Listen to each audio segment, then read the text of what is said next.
thank you all. I feel very important when I see all of you so interested in what I'm doing as a work. And I feel also a little formally, maybe wrongly kept, because normally I do improvisation when I teach. But now I have a text which is part of a, let's say, project in progress, which is more or less like a frozen rock, and I have to dissolve the various ideas which are in there. My starting point is the present situation of, let's say, the controversies about semiotics and its task in Central Europe. Something like 20 years ago, there was a very interesting initiative that was organized by students in Germany.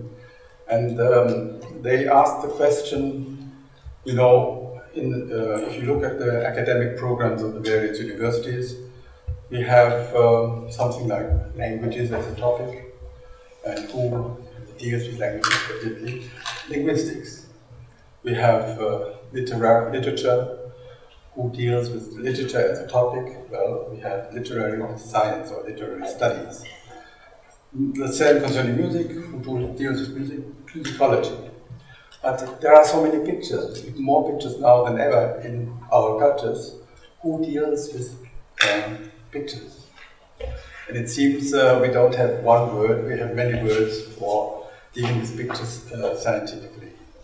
We have art history, we have, various approaches coming from the media studies. And we have not yet one homogeneous subject which has been defined well enough in order to make comparative studies of anything that's a picture.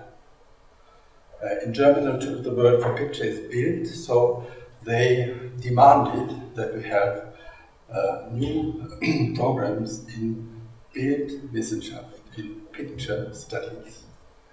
And then the question came up, yes, we want that, but where should we have it situated? Should it be within semiotics? Should it be within media studies? Should it be within history of culture, for instance, because we have art history, which deals with pictures very much?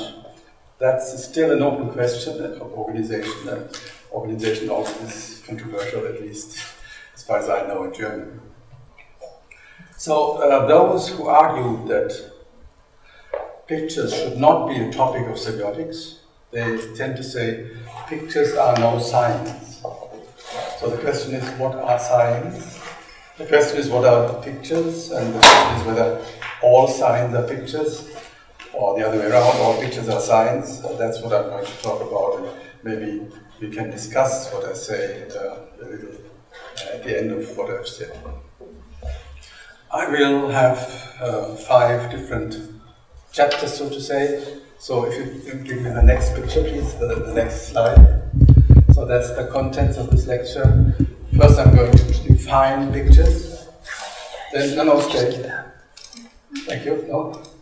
Thank you very much. I'll just read what I'm having here now. So after having defined pictures, I'll talk about sign processes and main factors of sign processes. Then I will talk about certain differentiations within sign, the set of signs, namely receiver signs, signs which somebody who receives some message, and sender signs, signs where there is somebody who also produces what somebody receives as a message. And chapter 4 is object perception as a sign process, because my attempt or my approach today will be to talk about perception, and in describing perception, find arguments for why pictures, when you perceive them and when you interpret them, of course, are signs, should be treated as signs. And then, that's the last chapter, picture perception as a sign process. And it will turn out that in order to talk about picture perception, of course, I will have to talk about the perception of any type of object. Picture is a special type of object. So, what's special about picture perception? Well, something which is special about pictures and divides or distinguishes pictures from other types of objects.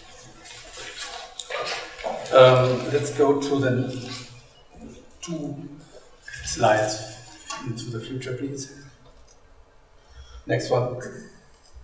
Yeah. So, in order to define what kind of concept we should use in order to talk about pictures, I suggest the following. A picture is a visible concrete object, U1, you see those little letters which give names to those factors which take part in the picture.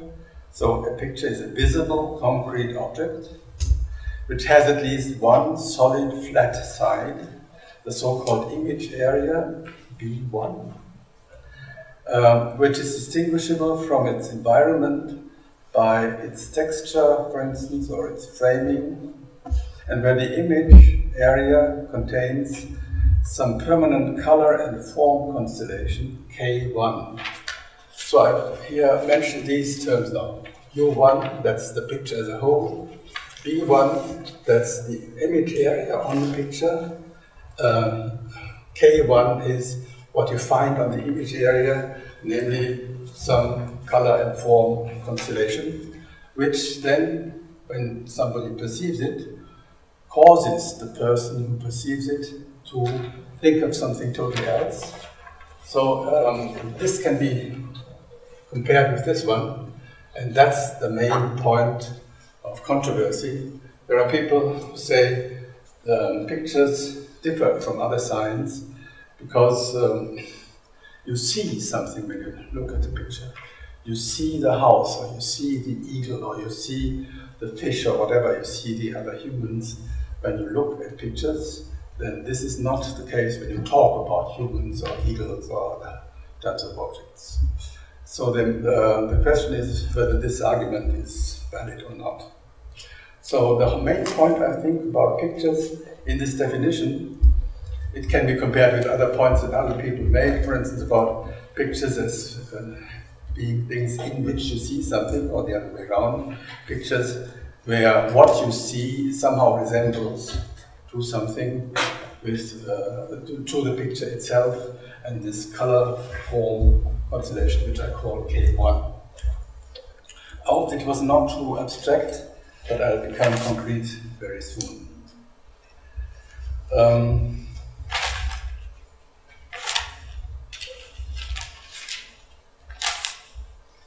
Take, for example, a scenery or scenario both with an eagle flying over a farm and looking for a prey, perhaps for a domestic animal.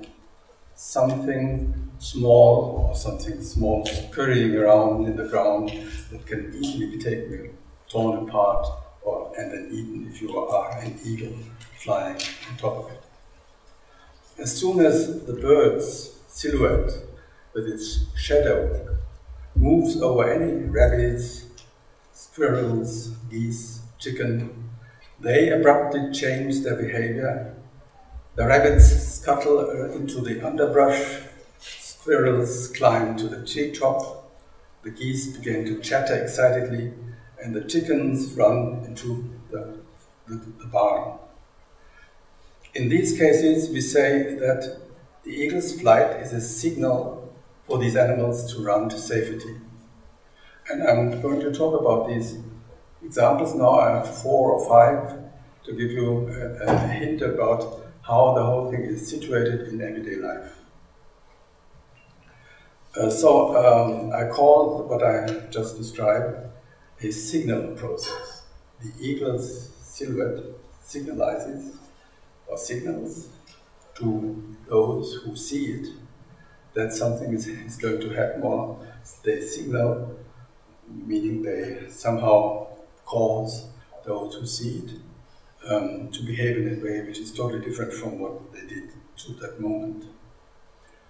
For instance, if there is a gardener next door who needs not fear the eagle, that one will respond totally differently. He looks up only briefly, then thinks or gets thinking, There is a bird of prey in search for food and continues his activities as usual. For him, the eagle's flight is an indicator of a bird looking for prey, and that's it. So he doesn't change his everyday habits because of that. A third situation, very similar again, but with other outlook, is the holidaymakers, who rarely get to see such a bird, watch it and admire its calm, majestic flight. For them, the eagle's flight is an expression of the eagle's admirable superiority. So they think of some property of the eagle when they look at the eagle, and that's what we normally would call, they take that eagle silhouette as an indicator of that property. However, a grandmother who knows that her little granddaughter is playing out in the yard is worried because she perceives the appearance of the eagle as a threat of a potential attack on the young child that's out there. In other words, she perceives the eagle flight as an expression of intent of the eagle to fly down and in the end eat the child. And she acts accordingly, of course, trying to protect the child, and that will be a totally different behavior from what she did up to the moment when she saw the eagle. In these four scenarios, one and the same event, the eagle, the flight of the eagle, becomes a sign in four different ways. In the domestic animals, it causes a certain behavior, that is, it functions as a signal. In the gardener, it triggers an assumption and thus becomes an indicator of what is assumed. In the holidaymakers, it creates a more specific assumption about one of the eagle's traits and thus becomes a direct expression of the eagle's traits, expression of superiority, I said. And in the grandmother, it evokes an assumption about the eagle's consecutive behavior and thus becomes an expression of intent. An expression of intent which a behavioral psychologist whose name is George Herbert Mead, used to call a gesture. So sometimes I call these expressions of intent gestures, although they are much wider. You don't have to move your body, you don't only have to interpret certain intentions. So signs can be described and sign types can be distinguished on the basis of the sign processes in which they occur. Signal, indicator, expression, and expression of intent are elementary sign types, and the occurrence of each of them requires the interaction of 5 factors that can be characterized as follows. Now please give me the next illustration. Well, that's the eagle silhouette of which I've been talking all the time. And let's go onwards. Yeah. So I'm talking about what characterizes processes in order to make them sign processes. Sign processes, that's the main concept of semiotics. And we distinguish between signs as objects, but sign processes are those processes where there are signs occurring, where they are involved, and that's what we call sign processes. Now, what characterizes a sign process? You have to have some context, which is the farm in my example. There must be some interpreter, that's the domestic animal, the gardener, some holidaymaker, the grandmother in my examples, who has access to a channel. In our examples, it's light rays, and through which it perceives a sign event, namely the eagle's flight, which produces some interpretant in the perceiver, namely either the reaction to flee to safety or the assumption that the bird is stalking its prey, or the assumption that the eagle is a superior animal, or the assumption that the eagle wants to prey on the small child. Another process lacking one of these five factors, channel, interpretant, sign, context and interpreter, would not be a sign process. So you have to have these factors. When you have these factors coming together and getting involved in the same situation, I would call the process that's going on a sign process. By the way, if I talk not slow enough, if I talk not loud enough, please give me a sign. Then you will signal, which means that you will cause me to behave in a different way, and you become louder or quicker or less quick. So the main idea concerning sign processes is that there is some sign, in our case the eagle flying, that is somehow interpreted by some interpreter, who, when the interpretation takes place, produces an interpretant. That's what people call response or reaction very often.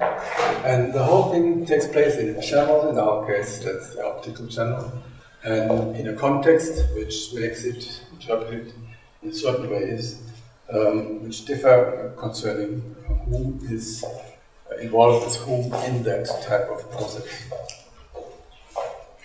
Any process lacking one of these 5 factors is not a sign process. The factors are interrelated, and their interdependence within a sign process is so strong that one can classify the signs according to which contexts, interpreters, channels, and interpretants they call for.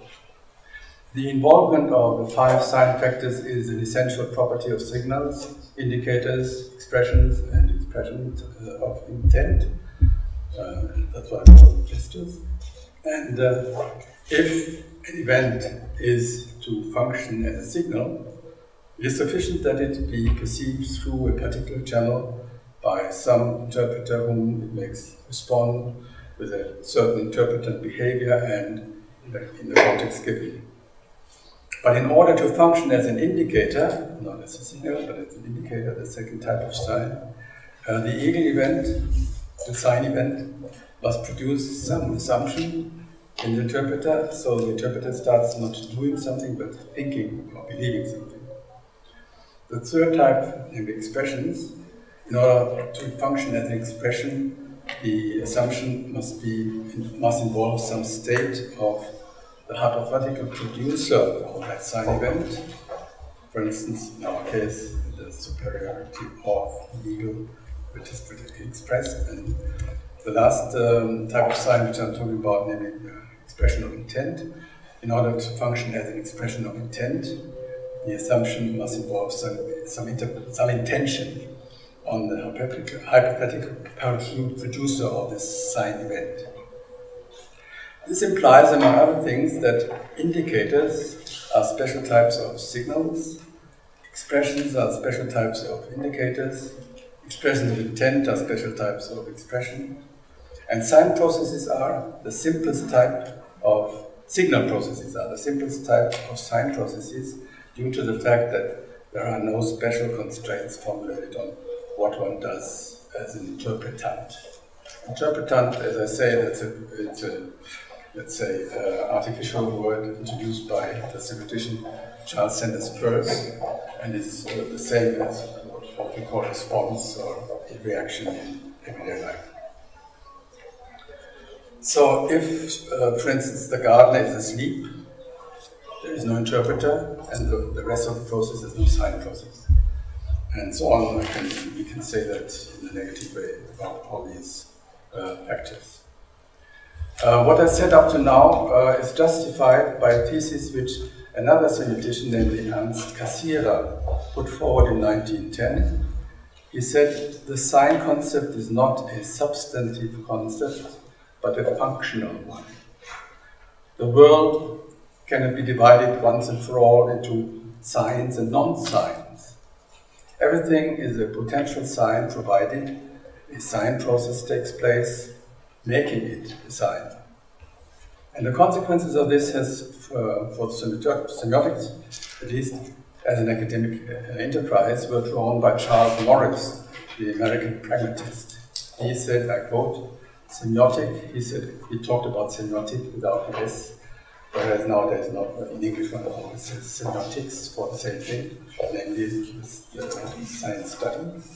So Morris said semiotic is not concerned with the study of a particular kind of object, but with ordinary objects, any ordinary objects, insofar as only insofar as they participate in a sign process, in semiosis.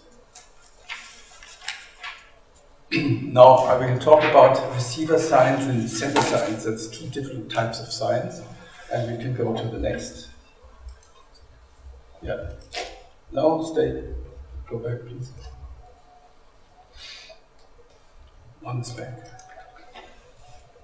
So I'm now going to make it a little more complex, this set of factors, and one can say that I'm going to abbreviate here in order to do that movement from receiving a sign and then interpreting that by responding in a certain way. We sometimes are helped by a code which the recipient manages to apply. And what is a code? A code would be some collection of pairs or couplings between signifiers and signifieds, where the signifiers are some sign type, and the code says if that sign type occurs, then that type of signified or meaning or sense will be produced.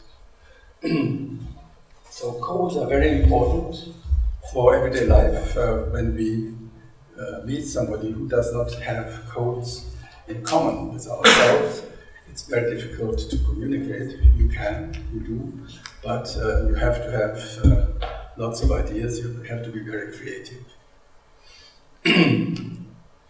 In our example series, most of the interpreters act as receivers, so-called recipients. Recipient or receiver for me is the same.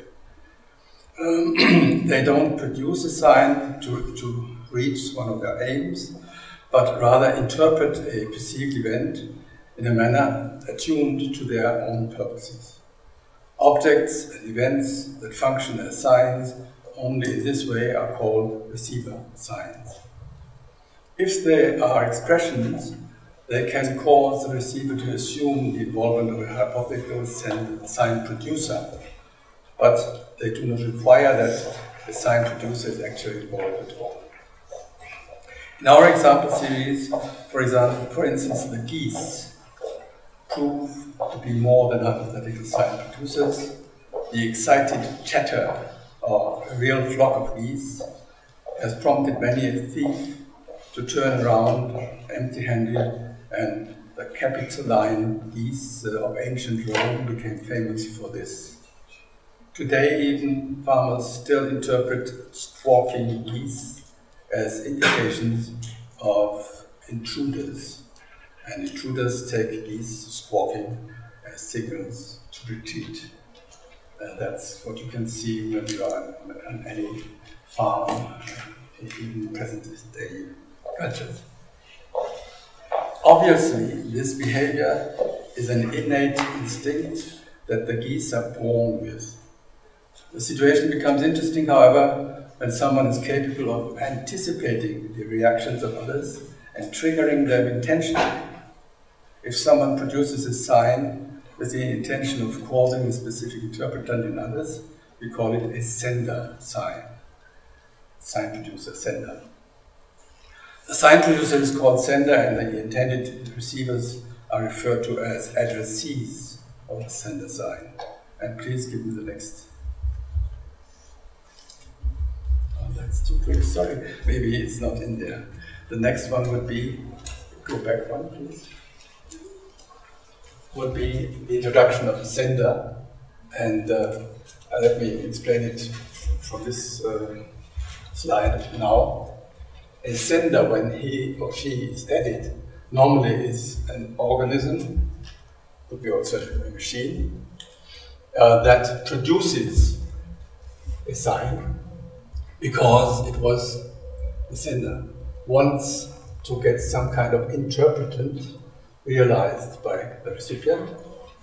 And so we have this arrow shows that there is some kind of progress. The sender intends to produce a certain interpretant in the recipient, and because there is a code that's connected with the interpretant in such a way that there is a signified which is correlated with the signifier, the sender will produce a sign, and that sign will then be interpreted in the way which I've already said by this recipient. If everything happens, the sender intends. And when the sender has in mind a certain addressee, certain recipient, then we call this recipient an addressee. If there is no addressee, we just call it a recipient or a receiver. Sender signs have developed quite early in the interaction between humans and other living creatures. An example is once again the flight of eagles, hawks, and other birds of prey. Hundreds of thousands of years ago, humans could already observe how songbirds silenced and fled to safety when the silhouette of a bird of prey appeared above them. However, it was unclear to them at least, and until not long ago to us, to present humans also, it was unclear how songbirds were able to recognize that it was indeed a bird of prey which was flying overhead. Now the next picture, please. As we know now, it is the function-based body structure of birds of prey that makes the difference. Birds of this type need muscular necks, heavy claws, and wide wingspan. And in this way, a bird of prey gives away its identity by its silhouette, with its stout neck and the long wings. And so bird illustrations of this kind exist in all early civilizations already. I wanted to show you also a Russian bird example, a Russian eagle. Wessela made a photo yesterday, but he didn't manage to get it on the wall. So also when you look at Slavic mythology, you have eagles flying on top, and that's directly connected with what I want to talk about. After World War II, when Germany was reconstructing school buildings destroyed during the war, it became customary to construct long glass-covered passageways between the classrooms. However, school caretakers then began to find seriously injured songbirds that had slammed against the huge glass panes in mid-flight, and various solutions were attempted for this problem. The only lasting success has been sticking black plastic dummies with the contours of birds of prey on adhesive film to the window panes. So what I want to say is, please, next picture. This is a typical school passage where you have, signs of birds of prey, which are put there by caretakers so that songbirds don't fly there. And there are all kinds of myths about why they don't fly there. The normal explanation which I get if I ask the caretaker, he says, well, they get afraid because they think these are birds of prey which are there. But in fact, that's wrong, and there have been experiments made. It seems that the songbird will flee not of fear, but because there is an innate instinct that makes the bird react to certain constellations of their surroundings, especially here. We have the two beams which are crossing each other rectangularly. And now go back, please, one slide. One slide back again. Yeah, thank you, this one. Here you can see, if you abstract from these forms, you have a big beam here and a smaller one here, which are in rectangular relationship. And when you have beams, people say it's like the cross of Golgotha. When birds are shown these constellations of forms, they will react in that way, and they will not think that there is a bird that might be taken as a prey. I hope you understand the difference, because that's important. It is more natural to speak of an animal's innate response to certain shapes, and not of its utilization of ideas or assumptions. For the songbird, each dummy is simply a deterrent signal, and the school caretaker too puts the dummies up to function as signals. In other words, the caretaker does not warn the songbirds by making them think of some danger.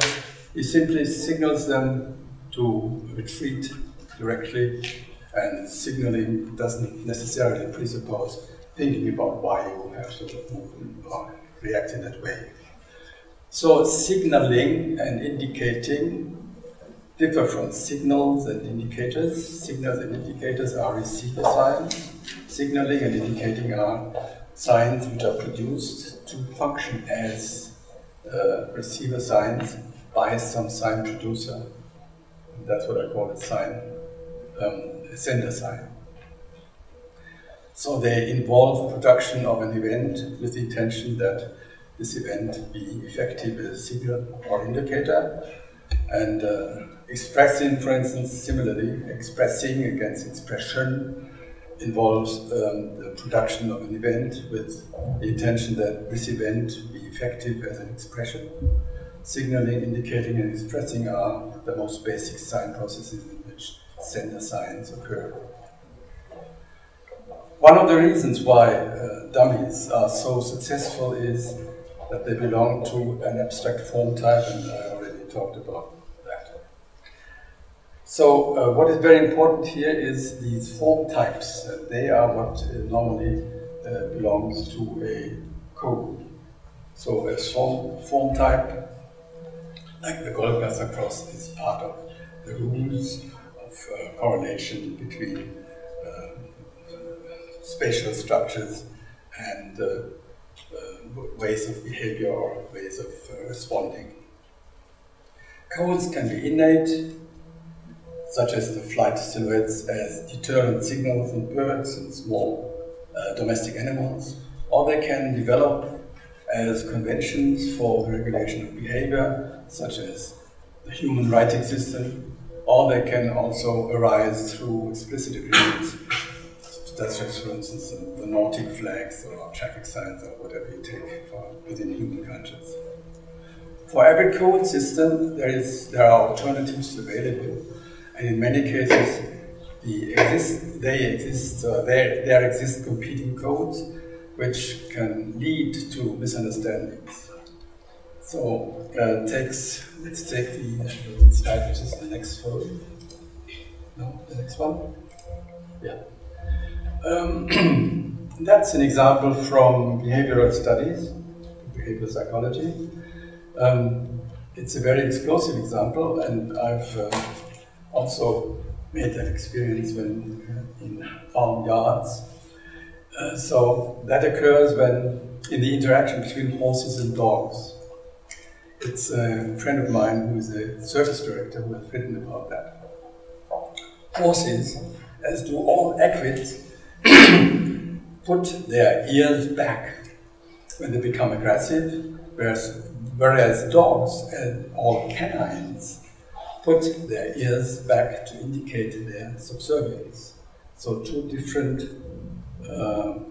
messages which they do. A calm horse becomes quite startled when a dog approaches it with its ear pointed up and forward, and this dog nevertheless starts to bark and growl. And for a dog it is just as surprising when a horse approaches it with its ears laid back, and this horse then starts to buck or to behave aggressively. So dogs barking with ears pointed up seem contradictory for equids, and horses walking with ears laid back seem contradictory for canines. I hope this example is clear enough. And you find examples of that type in all cultures, also of humans. One can even say that cultures are made in order to have this understanding of their time.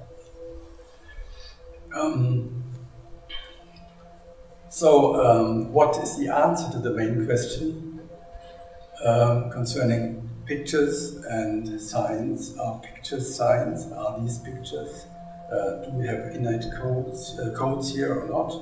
And how should we treat pictures in human cultures? So that's my chapter 4, object perception as a sign process. So I'm now approaching the main problem, that's picture perception via object perception, where object is perception of any type of object, not of pictures only. The question of whether bird dummies are pictures becomes answerable if we again contemplate the flight of the real eagle and one's perception of it. To interpret the eagle's flight as a signal, indicator, or expression, the animals, the gardeners, the holiday makers, or the grandmother in our example series, had to perceive the eagle through the visual channel. Sign processes as described so far require the perception of perception plus behavior, which can in turn be the assuming of something, as in the case of indicators or expressions. But what about perception? Isn't it always linked to assumption itself? So this is a question which has a long tradition, goes back to Kant, the philosopher, and but I'm going to skip that part.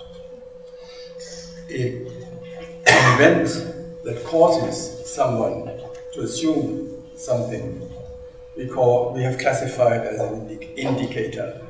So isn't any seen event an indicator of that which one is confronted with? So perception theorists who have analyzed perception, they tend to answer this question with yes, because one always perceives more than one really sees, hears, smells, tastes, or feels. This is quite obvious from visual perception. All visible events and objects are three-dimensional, but we only ever get to see one side at a time. And that's the side which I call the perception form of that object.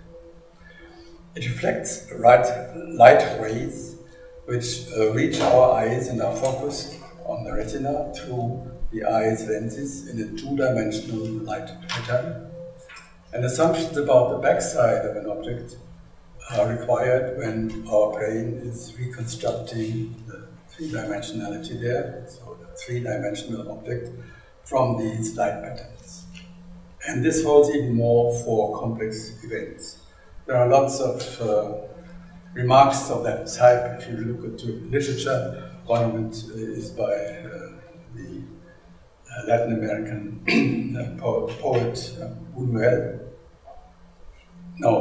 Borges, who showed that in seeing an orange, one never is sure, one can never be sure in just looking at the orange from one side. It's really an orange because one doesn't see what's on the backside. An observed object or situation causes the observer to make an assumption about what that object or situation is. And if the assumption is correct, we speak of perception. If the assumption about that backside turns out to be false, we speak of the deception. In our initial example series, strictly speaking, one sees only a silhouette moving through the sky, and the question is whether the silhouette is that of an eagle, a hawk, or some other type of bird, and it's a question of interpretation. That is why people who see the same often say and often perceive it as something different. That's how misunderstandings start. This also applies to the question of whether one is observing an object or an event. In the case of the eagle silhouette, one can say, for instance, I see a bird in the sky, or I see that there is a bird flying, or I see that there is a bird in the sky. Please, next slide. So I've put together some of those options. It's the A sentences and the B sentences that differ systematically. You either see something which is an object, and you construct the situation as seeing an object or perceiving an object, or you see something which you construct as being a state of affairs. And these states of affairs are often described by having, for instance, a that sentence. Take 4b, I see that there is an eagle flying. That is a description of this process here as a state of affairs and not as an object. But I'd like to not continue talking about this difference. It's a very important difference within perception theory, but to go on talking about objects, and the reason is that there is a direct translatability between object sentences and state of affairs sentences. Every three-dimensional object has numerous perception forms. So if you take the orange, it's quite clear when you go around it. It seems to be more or less the same site, but of course it's a little different. But when you go around a car or go around a house, or whatever else you take, when you look at it, you have to make some kind of hypotheses about what's there where you don't look at. Anyone who spends a lot of time in the wilderness knows that an eagle has the same silhouette while flying in a calm glide, unless it flaps its wings at one point or another. However, one can also see eagles sitting or hopping or with open or closed wings, from the front, from the rear, from the left, from the right, from the top, from the bottom, and not all of these perception forms are equally reliable as a basis for the assumption about the species of the bird being seen. So give me the next picture, please. So here I have given you 4 perception forms of eagles. And I'd like to make a point about the difference between those perception forms and the eagles as objects now.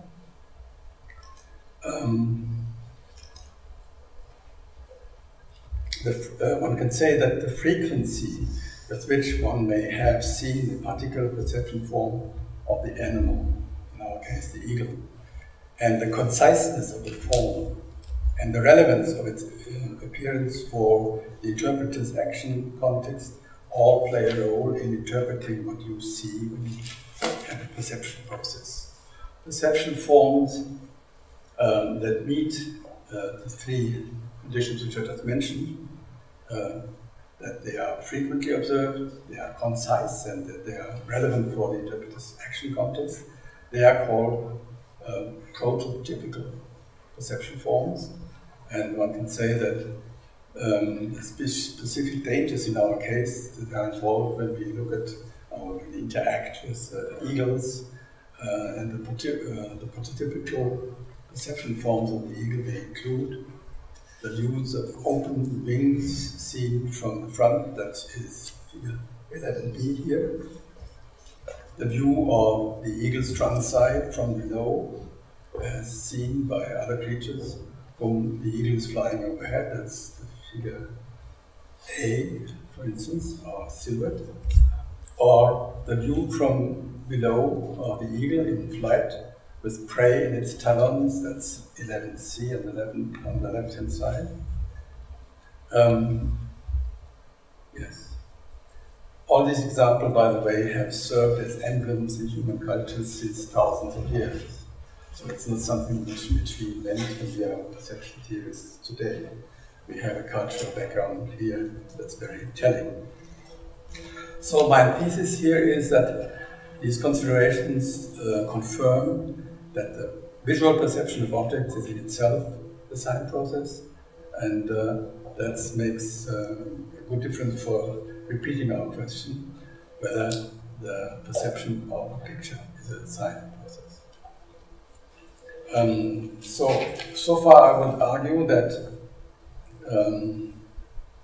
We have a sign process here in which an event's perception form serves as an indicator of both the type of event and the object type which are involved here. So perception is always based on these perception forms, and you never see or you are never aware of all the perception forms of one given visual object at the same time. This analysis is not only valid for the visual channel, it can also be applied to other perceptual channels as shown in the following examples. Let's take a person wandering in the wilderness and hear a constant rumbling noise that gets louder and louder when he or she gets nearer to that source. He or she says, "I hear a waterfall." In other words, the perceived sound functions as an indicator that there is water pouring down from great heights somewhere nearby. Let's go to another sense now. We have been talking about looking and about hearing. What about smelling? Take somebody who's standing in the stairwell of a Tomsk apartment building with smells, where smells of a slightly sour odor come from. And as they get stronger, he approaches a certain door and he says, "I smell sour cabbage," or in German, "I smell sauerkraut," "I smell soljanka." And in other words, he takes the odor as an indicator that cabbage is being cooked in that particular apartment. So we have now indicators on the level of hearing, indicators on the level of smelling, and I can do that for all human perception dimensions. Let's go further, and I'll do it because just for fun. It's the same question, always parallelly answered now. A restaurant guest bites into a piece of bread. It smacks of cumin and anise, and he says, "I'm eating spiced bread," taking the taste of an indicator as an indicator that he's biting into a piece of spiced bread. Or a man at the piano in a bar feels a brief breath of air on his neck while playing the piano. He says, "I feel a kiss." He takes what he felt on the skin of his cheek as an indicator that someone has given him a kiss. So there's quite a big difference between the indicator and what is indicated. In all these examples, one senses something and interprets it as an indicator of a certain object or event associated with what is sensed. Perception always requires the sensation of a visual, auditive, olfactory, gustatory, or tactile perception form, and its interpretation as a part of an object or event, which is then taken to be the thing perceived. Just like the objects of visual perception, also the objects of the other sense channels have several forms of perception, and those can be more or less prototypical for what you see, and it takes your interpretation to find that out. A waterfall can be heard from above or below, left or right, near or far, and one will each time perceive the different noise, which is nevertheless a reliable indicator of there being a waterfall. Similarly, a soljanka or a sauerkraut has different smells in the refrigerator before being cooked than it does while being cooked or after it has been partly eaten, once it has been served in a plate and so on. The spiced bread tastes differently when coming out of the oven than when cut or after a week or it's packaged or when only crumbs are left on the plate from eating. Same I can say about the example of kissing. So the great power of human perception lies in the competence to complement a given perception form with others which belong together with them and to project all onto the perceived object or event. So the perceived object or event is a constructed entity. It's not something which is given. In that process, the various sensual channels cooperate. The perception of a waterfall is more effective when eyes and ears cooperate. Food is more easily recognized and enjoyed when the senses of smell, taste, and touch, of nose, lips, tongue, hands, work together, not to mention the sight of the food, of course. The result of all these considerations is that object perception clearly is the sign process. I also already said what kind of sign process, namely an indicator. Notwithstanding with which sensory channel is involved. When something is simultaneously perceived visually, auditively, olfactorily, gustatorily, tactilely, a perception from each sensory channel functions as indicator of the same object or event. Now, what consequence have these ideas about sign processes with receiver signs in our introductory example series? The farmyard, remember? Each of these processes requires perception and instrumentalizes that which is perceived as a sign within an additional interpretation. So we have perception and interpretation as two partial processes.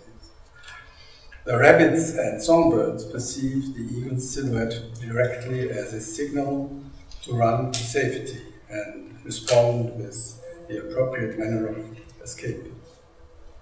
The gardener perceives the eagle's silhouette as an indicator of an eagle flying and interprets that as an indicator of a bird of prey looking for food.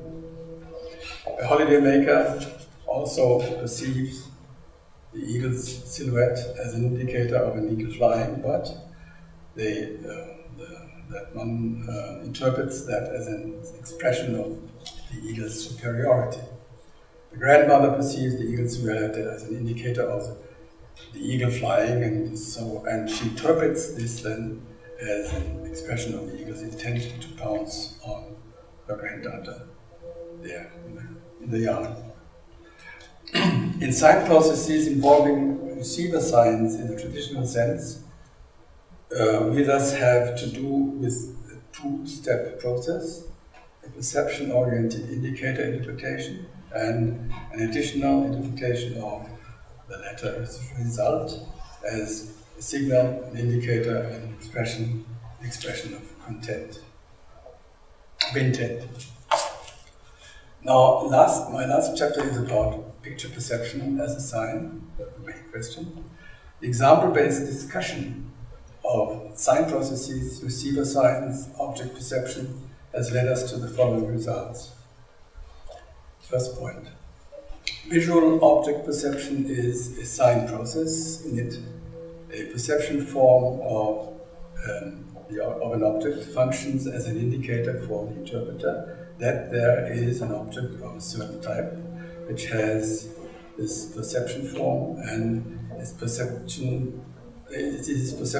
accessible front side. Formulated in the language of perception theory, the perception form causes an assumption within the perceiver that there is an object of a certain type of which he is observing the front side.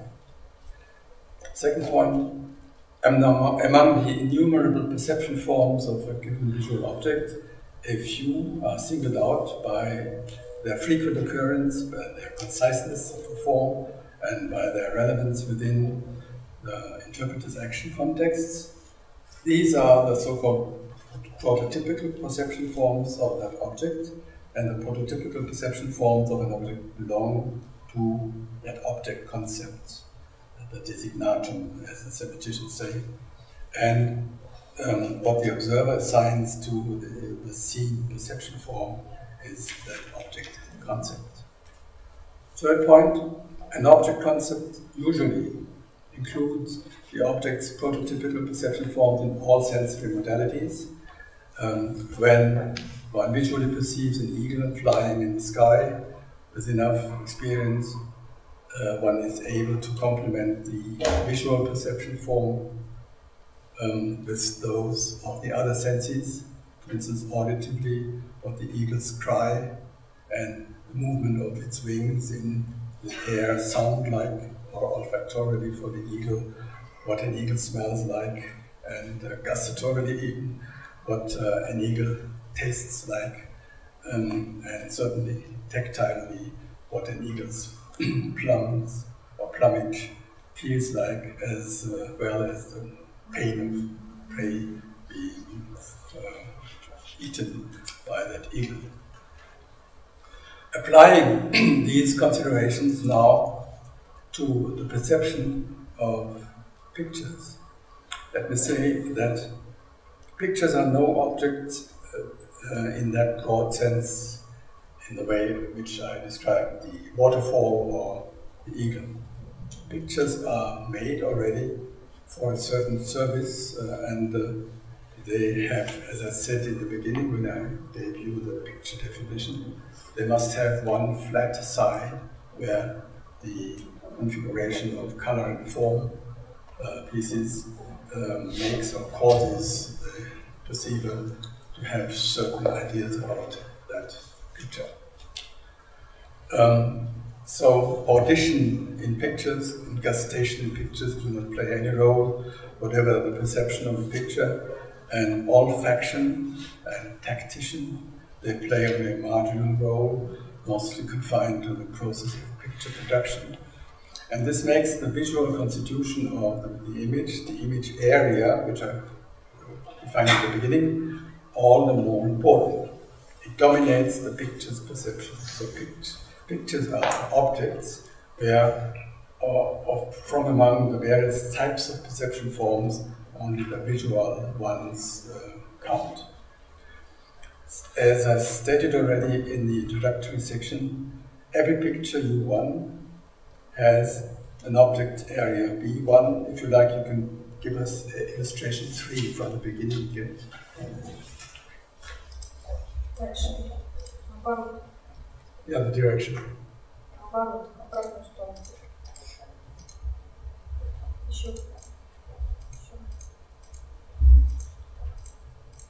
That's it. Thank you.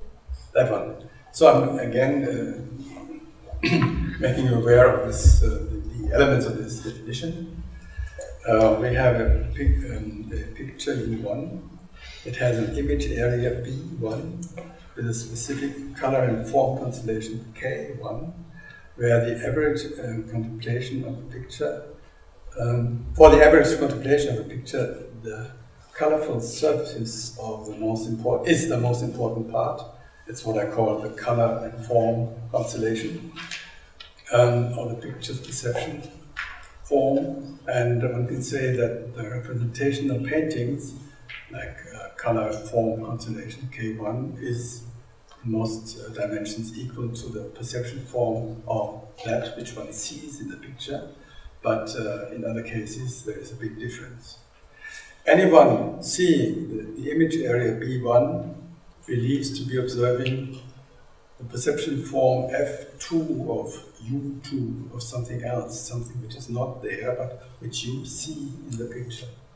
So that's what we say, he or she perceives B1 as perception form of U2.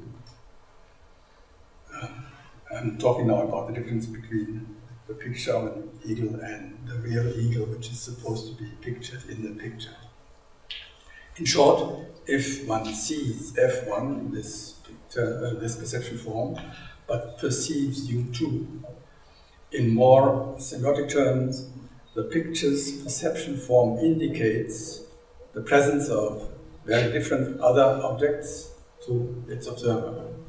It is tempting to dismiss this process as an illusion or deception.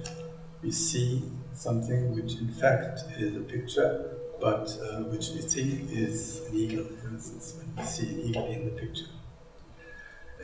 For instance, a beholder standing in a living room and looking at a picture of eagles in mid-flight must deal with a number of circumstances which do not seem to fit. And now please, the last slide.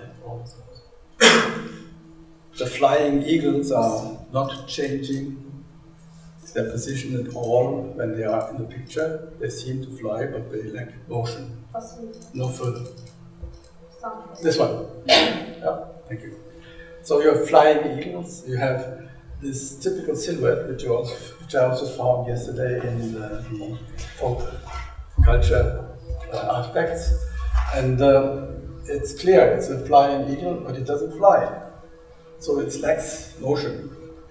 The eagles are surrounded by a sofa or some other things like furniture, bookcase, television set, and other furniture. And so there is an inconsistency of picture content and picture context. Walking around the eagles leads to a change in perspective with regard to the furniture, but not with regard to the perception form of the objects visible on the image area, such as the treetops or rocks or whatever you have here, treetops. So we have lacking variation in visibility of partially covered objects. And last point, the eagles on the image area give no specific odor, no eagle cries can any other sound be heard, and the plumage feels not like feathers but more like dried oil paint. So we have only a single channel which is important here. It's a single channel semiosis and not a multi-channel semiosis which we normally have in everyday life outside museums and so on. The perception of the picture's context is therefore contradictory, it contradicts the initial impression of the picture in such a way that it causes the beholder to consider this impression, and although he still sees flying eagles directly in front of him, he needs to revise the assumption that they are actually present in his vicinity and to reinterpret them into a virtual object. That's exactly the type of situation where virtuality seems to be to originate. Charles Morris refers to cases where the presence of one thing makes one think of another, which itself is not present, as taking indirect notice of it. In our case, there is more involved than just thinking of something which is not there, namely the picture's perception form makes the beholder really see an eagle, and that was the point of the phenomenologists, to say it's not a sign process, that you can see the eagle. You can see the eagle. Don't you see an eagle there? That's what they say. But of course we have this contradictory situation. You have you have some kind of consideration which every picture beholder has to carry through in order to understand what's happening. In our case, there is more involved than just thinking of something which is not there. The picture's perception form makes the beholder really see an eagle where there obviously is none. So I'm nearly finished, but maybe we could discuss these last points in terms which were, let's say, first used by Charles Morris. He talked about direct perception and distinguished by direct perception from indirect perception. And he talked about immediate taking account and distinguished that from immediate taking account. And so you have four possibilities, and when you think of all these four possible constellations of these two concepts and their counterpart, then I think you have quite a good approach even to start theorizing mental objects and, let's say, alternative life. Thank you.